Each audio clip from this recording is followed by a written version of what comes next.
예수를 바라보라 라는 제목으로 여러분과 함께 말씀의 은혜 나누겠습니다. 광야 40년의 막을 내릴 순간이 이스라엘의 눈앞에 이르렀습니다.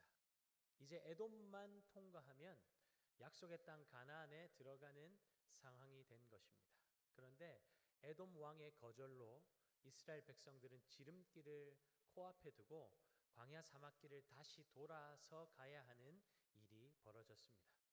이런 상황 때문에 백성들의 마음이 상했다고 성경은 기록하고 있습니다. 민수기 21장 4절입니다. 백성이 호르산에서 출발하여 홍해길을 따라 에돔 땅을 우회하려 하였다가 길로 말미암아 백성의 마음이 상하니라. 이 마음이 상했다는 말을 영어로 보면, 이 영어 단어로 보면 impatient, discourage라는 단어를 사용하고 있는데요. impatient는 짜증이 나서 안달하는, 견디지 못한다라는 뜻을 가지고 있고, discourage는 의욕이 꺾이다라는 의미를 가지고 있습니다. 그렇게 고대하던 약속의 땅 가나안이 눈앞에 펼쳐져 있고 지긋지긋한 고생이 이제 끝났고 드디어 내 삶에도 행복한 순간이 찾아오는구나, 그런 생각을 하고 있는데 예상도 하지 못했던 장애물이 그들 앞에 떡 가로막으니까 의욕이 꺾이고 짜증이 나고 마음의 조바심이 나서 견딜 수 없는 상황에 이르는 것입니다. 하나님, 그동안 광야에서 그렇게 고생시키시고 뺑뺑이 돌렸으면 됐지 막판까지 이러십니까? 40년의 시간이면 충분하지 않습니까? 그동안 그렇게 고생시키셨으면 왕의 대로를 걸어서 지름길로 약속의 땅에 들어가게 해주시면 될 것을 가나안을 눈앞에 두고 또 먼 길을 돌아가게 하시는 이유는 도대체 뭡니까? 우리가 편하게 사는 것이 그렇게 보기 싫으신 겁니까? 아니면 능력이 없으신 겁니까? 마음이 상하니까 별말이 다 튀어나오는 거죠. 그런데 이스라엘 백성들이 이 정도만 하고 그쳤을까요? 그렇지 않습니다. 원망과 불평이 가득하니 해서는 안 될 말까지 입 밖으로 내뱉고 있습니다. 5절입니다. 백성이 하나님과 모세를 향하여 원망하되 어찌하여 우리를 애굽에서 인도해내어 이 광야에서 죽게 하는가? 이곳에는 먹을 것도 없고 물도 없도다. 우리 마음이 이 하찮은 음식을 싫어하노라 하매. 광야에 먹을 음식이 없고 마실 물이 없다는 것은 맞는 말입니다. 틀린 말이 아닙니다. 그런데 이스라엘 백성들이 그런 광야에서 40년 동안 어떻게 죽지 않고 살아남을 수 있었습니까? 그들은 물을 얻기 위해서 찾아 헤맨 적도 없고 땅을 판 적도 없었고 먹을 음식을 찾아다닌 적도 없었는데 어떻게 이스라엘 백성들, 그 많은 이스라엘 백성들이 광야에서 지금까지 지내올 수 있었을까요? 하나님께서 이들을 돌보아 주셨으니 이들이 지금까지 살아온 것 아닙니까?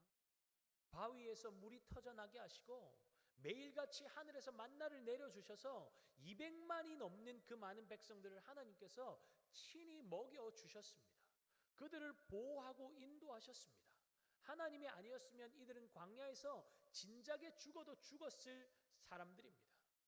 이스라엘 백성들이 광야에서 살아온 것 자체가, 그 자체가 기적입니다.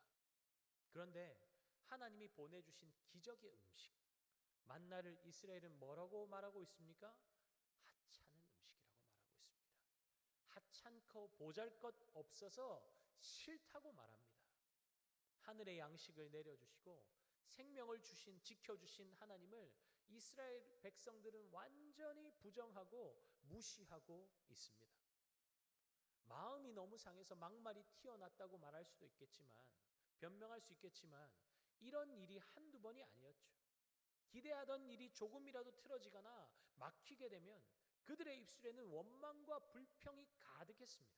민수기 11장을 볼까요? 민수기 11장 4절에서 6절입니다. 그들 중에 섞여 사는 다른 인종들이 탐욕을 품음에 이스라엘 자손도 다시 울며 이르되 누가 우리에게 고기를 주어 먹게 하랴? 우리가 애굽에 있을 때에는 값없이 생선과 오이와 참외와 부추와 파와 마늘들을 먹은 것이 생각나거늘 이제는 우리의 기력이 다하여 이 만나 외에는 보이는 것이 아무것도 없도다 하니. 여러분, 너무나 놀랍고 신기한 것은 백성들이 애굽에서 먹었던 음식들을 값없이 먹었다라고 말하고 있다는 것입니다. 정말 이스라엘 백성들이 애굽에서 먹었던 음식들이 값없이 공짜로 먹었던 음식들입니까? 그렇지 않죠. 애굽에서 종살이하면서 죽도록 일하고 겨우 얻어 먹은, 눈치 보면서 먹은 음식 아닙니까? 그런데 그것이 어떻게 값없이 받아 누린 음식이라고 말할 수 있습니까? 하나님이 하늘에서 매일 쏟아 부어주신 음식, 만나가 진짜 공짜 아니었습니까? 자격도 없는 자들에게 하나님은 아무런 조건 없이 모든 것을 아낌없이 쏟아 부어주셨습니다. 그것이 은혜임에도 불구하고 그들은 감사 대신에 원망과 불평을 쏟아놓고 있는 것이죠. 여러분, 이것이 바로 죄성을 가진 인간의 실체입니다. 여러분, 사람이 잘 변하는 것 같습니까? 잘 변하지 않는 것 같습니까? 오늘 간증을 들어보니까 변하는 것 같습니다. 그렇죠? 근데 변하는 것이 쉽지가 않은 것을 우리는 경험하고 있습니다. 어떤 글을 보니 변하지 않는 인간에 대해서 이야기하면서 이런 표현을 쓰더군요. 인간은 변하지 않는다. 다만 다른 옷으로 갈아입을 뿐이다. 나이가 어릴수록 변할 가능성이 많이 있지만 나이가 들면 들수록 변하는 것은 너무나 어렵습니다. 왜 그렇습니까? 시간이 흐르면서 자신만의 생각과 경험들이 쌓이면서 견고한 틀이 형성이 되기 때문입니다. 그래서 좋은 것은 알지만 새로운 것들을 받아들이기가 쉽지가 않죠. 혹시 사람이 변한 것처럼 보인다고 할지라도 금세 예전의 모습으로 되돌아가는 것이 죄성을 가진 우리의 모습입니다. 찌꺼기가 가득한 통에 물을 가만히 놔두면 시간이 흐르면서 찌꺼기가 가라앉아서 물이 깨끗하게 보입니다. 그런데 물통을 흔들거나 휘저으면 어떻게 됩니까? 온갖 찌꺼기들이 떠오르면서 금세 물은 더러운 물로 바뀌는 것처럼 사람의 마음도 그렇습니다. 평소에는 부드럽고 유쾌하고 좋은 사람인 것 같은데 문제가 생기거나 약한 부분을 누가 건드리면 살짝만 흔들어도 금세 옛날 모습, 옛 습성이 툭 하고 튀어나오죠. 이렇듯 사람은 겉모습을 보고 잘 속지만 중심을 보시는 하나님은 절대로 속지 않으십니다. 40년 가까운 시간 동안 광야에서 이스라엘 백성들은 고강도의 트레이닝을 받았지만 이스라엘 백성들의 삶을 좀먹는 이 원망과 불평의 문제는 여전히 그들에게 남아 있었습니다. 하지만 여러분, 감사한 것이 무엇입니까? 그럼에도 불구하고 우리 하나님께서는 포기하지 않는다는 사실이죠. 우리는 원하는 대로 되지 않으면 실망하고 포기해버리지만 우리 하나님은 절대로 포기하는 법이 없으시다는 것입니다. 거룩하신 하나님은 사랑하는 자기 백성들과 함께 하시려고 그 백성들에게 거룩을 명하십니다. 그럼에도 늘 더러운 죄 가운데 빠져서 자신을 더럽히고 스스로 상처내고 있는 백성들을 거룩하게 만드시기 위해서 하나님은 고난이라는 도구를 사용하십니다. 순도 높은 금을 얻기 위해서 용광로에 집어넣어 불순물을 제거해내듯이 하나님은 고난의 시간을 사용하여서 자신의 백성들의 마음 안에 있는 불순물들을 제거하십니다. 그러니까 이스라엘 백성들이 지나고 있는 이 광야의 시간들은 저주가 아니죠. 하나님이 미워서 주시는 시간이 아니죠. 이스라엘을 향한 하나님의 사랑이 얼마나 특별한지를 알 수 있는 대목입니다. 하나님은 자신의 백성들을 하나님에게서 멀어지게 만드는 불신앙의 찌꺼기, 더러운 불순물들을 완전히 걷어내시고 거룩하게 만드시고 그들과 영원토록 함께하기 위해서 특별한 연단의 시간을 허락하신 것입니다. 신명기 8장 2절입니다. 내 하나님 여호와께서 이 40년 동안에 내게 광야길을 걷게 하신 것을 기억하라. 이는 너를 낮추시며 너를 시험하사 내 마음이 어떠한지 그 명령을 지키는지 지키지 않는지 알려 하심이라. 광야의 연단 속에서도 여전히 교만한 이스라엘 백성들은 하나님을 향해서 정면으로 도전하고 있습니다. 자신의 사랑하는 백성들을 포기하지 않으시는 하나님께서 어떻게 하십니까? 불뱀을 보내어서 수많은 이 사람들이 불뱀에 물려 죽게 하십니다. 하나님께서 이스라엘 백성들이 또 원망불평하니까 이번에는 불뱀 심판이다 하면서 불뱀을 만들어서 보내신 것일까요? 그렇지 않습니다. 신명기 8장 15절입니다. 너를 인도하여 그 광대하고 위험한 광야 곧 불뱀과 전갈이 있고 물이 없는 간조한 땅을 지나게 하셨으며 또 너를 위하여 단단한 반석에서 물을 내셨으며. 이 말씀을 보니까 여러분, 불뱀은 갑자기 심판을 위해서 만들어진 것이 아니라 이미 광야에 존재하고 있었다는 말씀입니다. 무슨 말입니까? 광야 사막에는 이스라엘 백성들의 생명을 위협하는 것들이 가득 넘쳤다는 것이죠. 그런데 이스라엘 백성들이 광야길을 가는 동안에 그 40년의 시간 동안 그런 문제 때문에 어려움을 겪은 적이 있었습니까? 없었죠. 그 많은 사람들이 광야에서 먹고 자고 하는데 한 번도 그런 사건이 일어나지 않았었습니다. 어떻게 이런 일이 가능합니까? 하나님께서 모든 위험으로부터 이스라엘 백성들을 지키고 보호하시니까 이 일이 가능했던 것입니다. 그런데 하나님께서 보호의 손길을 잠깐 거두시니까 어떻게 되었습니까? 조금 다치는 정도가 아니라 생명을 잃게 되는 지경까지 이르게 되었습니다. 하나님께서 보호의 손길을 거두시니까 이 백성들이 할 수 있는 일이 무엇이었습니까?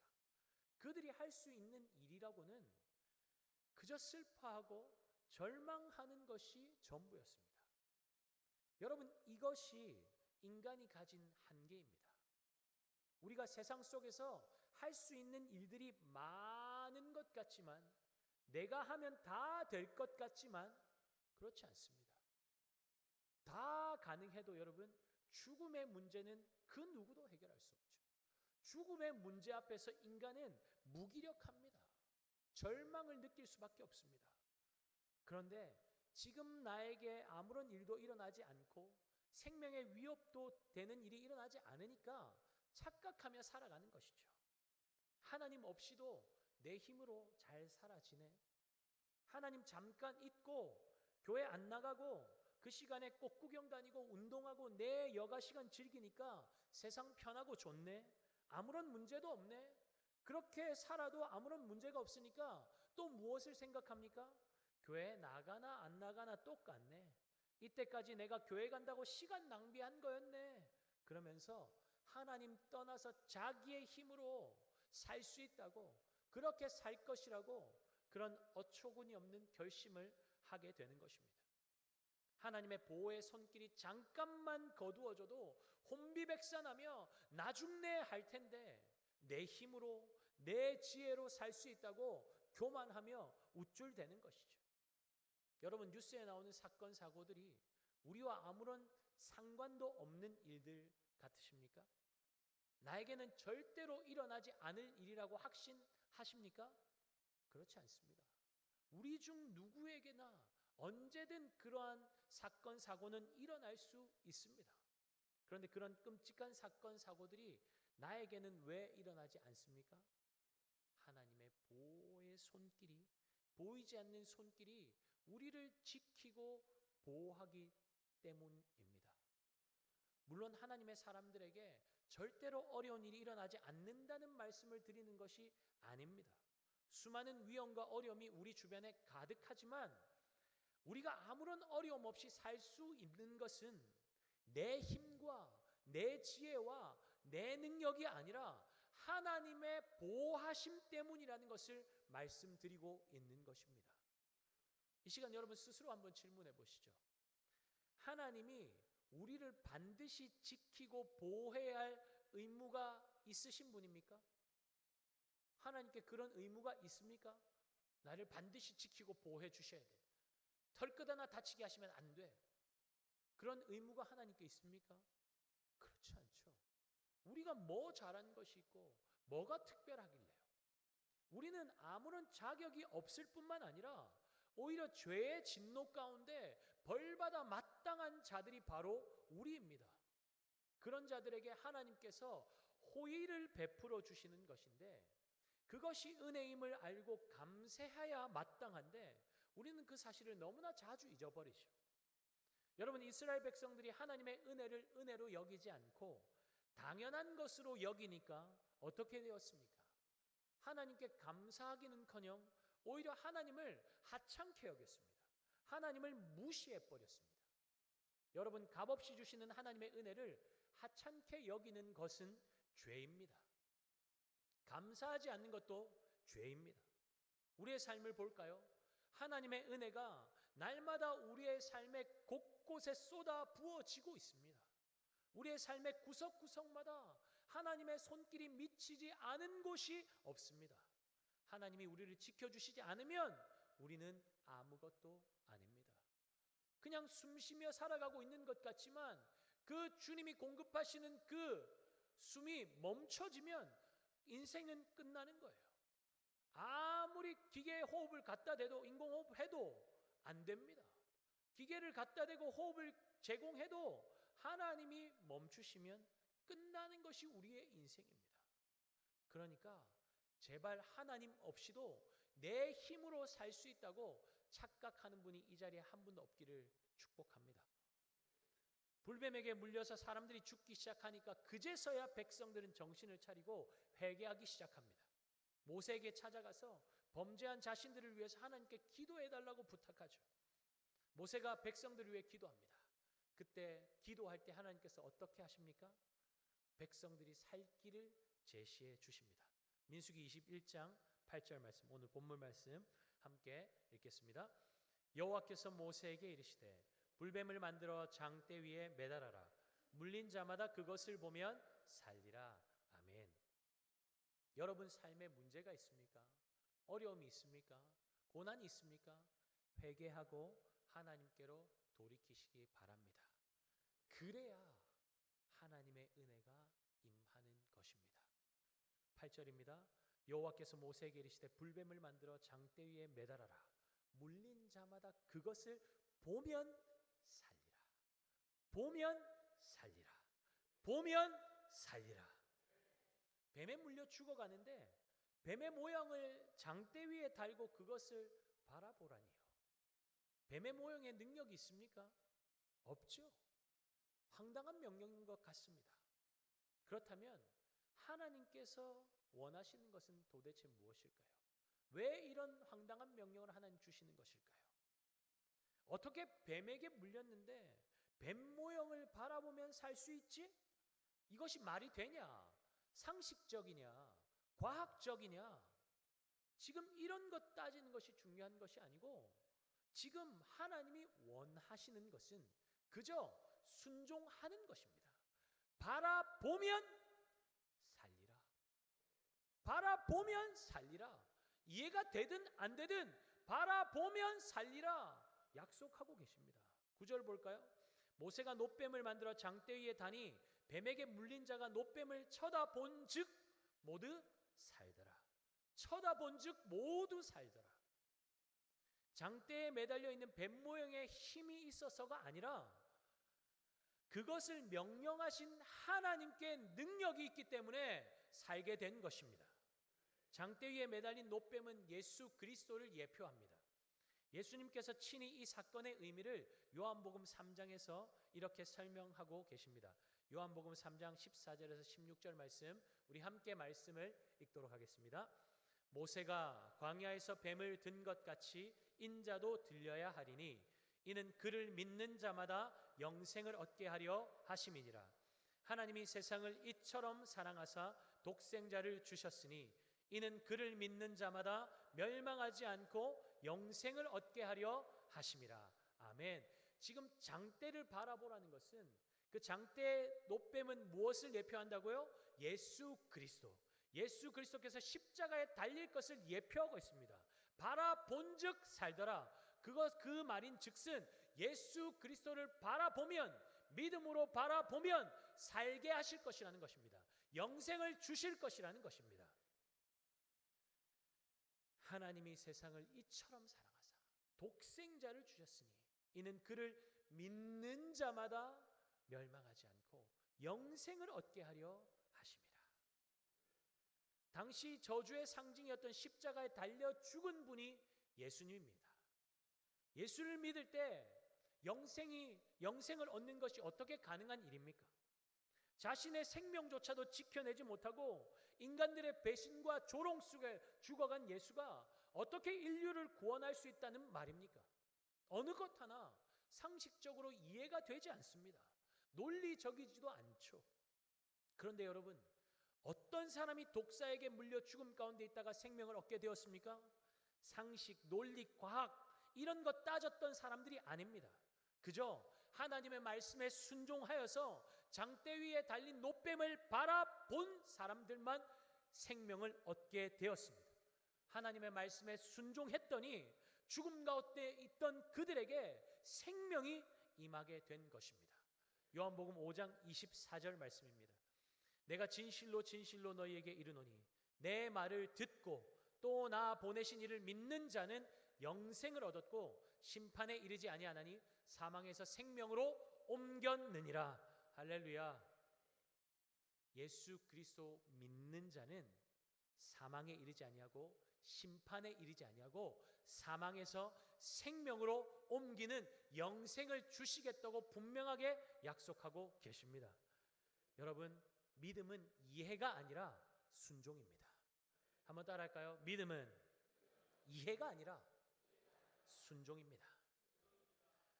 많은 사람들이 이해되면 믿을게요, 이해되면 믿을게요 라고 말하지만 예수 그리스도의 십자가 죽음과 부활은 인간의 이해의 영역을 벗어나기 때문에 인간의 지성과 경험으로 절대로 이해할 수 있는 사건이 아닙니다.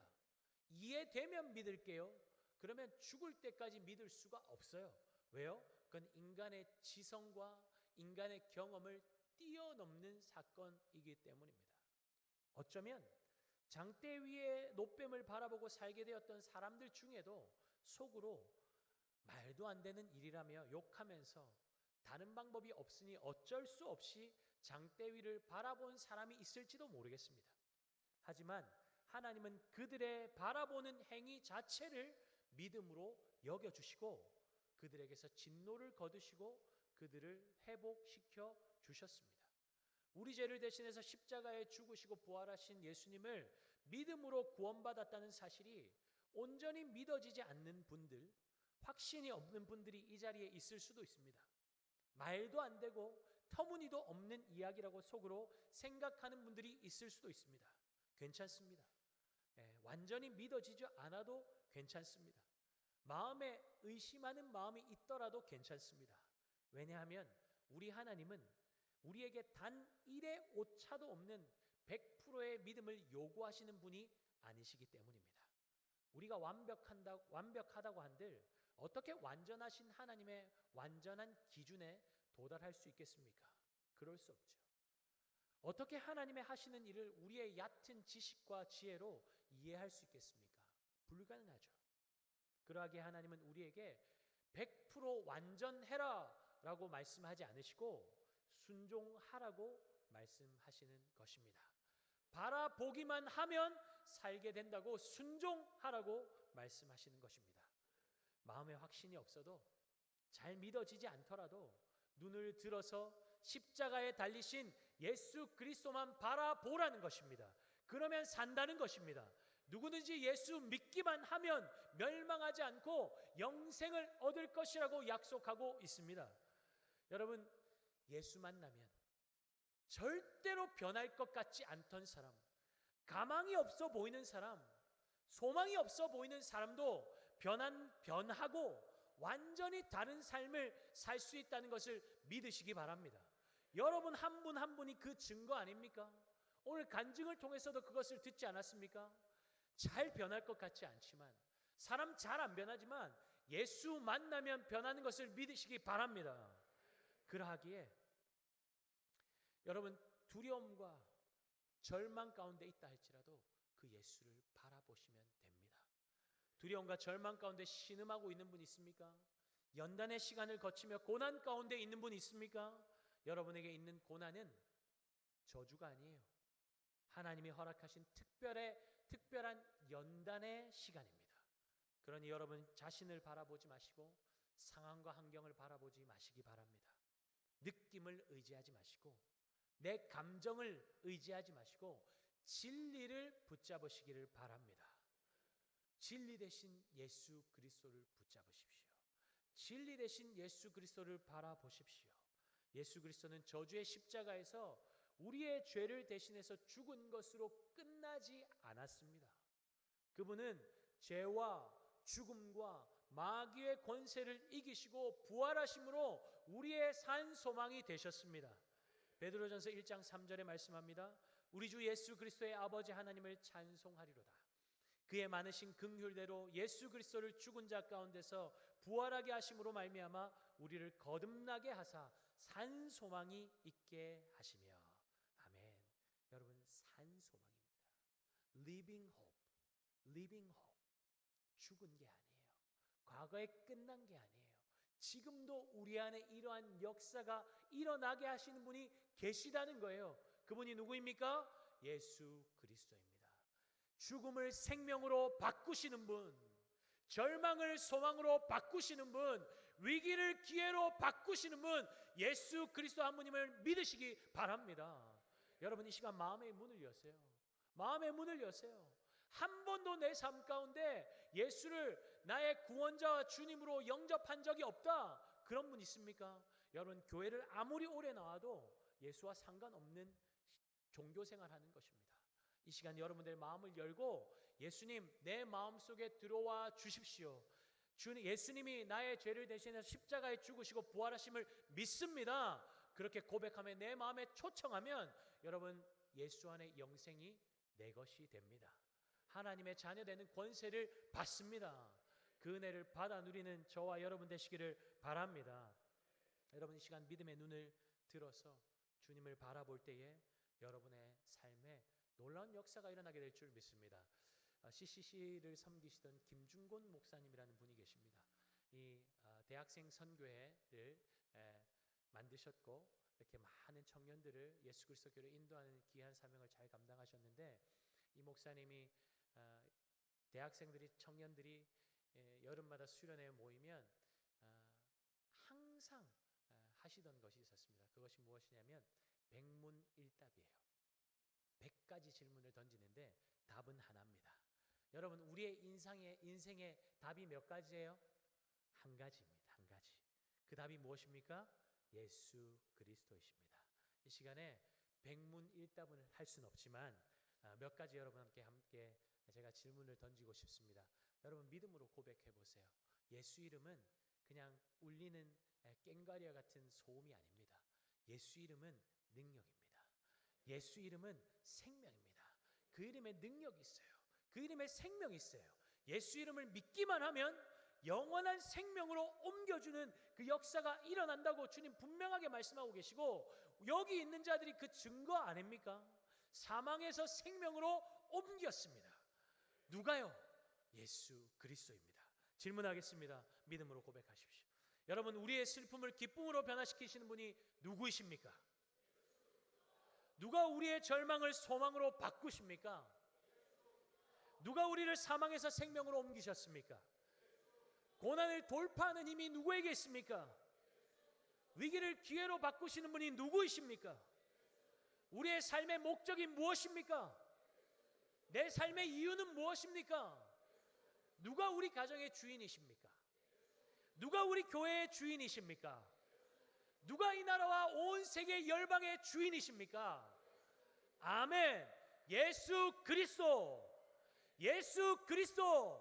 믿음으로 그 이름을 붙잡으시고 그 이름 안에 있는 생명과 소망과 기쁨을 받아 누리는 저와 여러분 되시기를 예수 그리스도 이름으로 축복합니다. 아멘. 우리 다 함께 자리에서 일어나서 예수 예수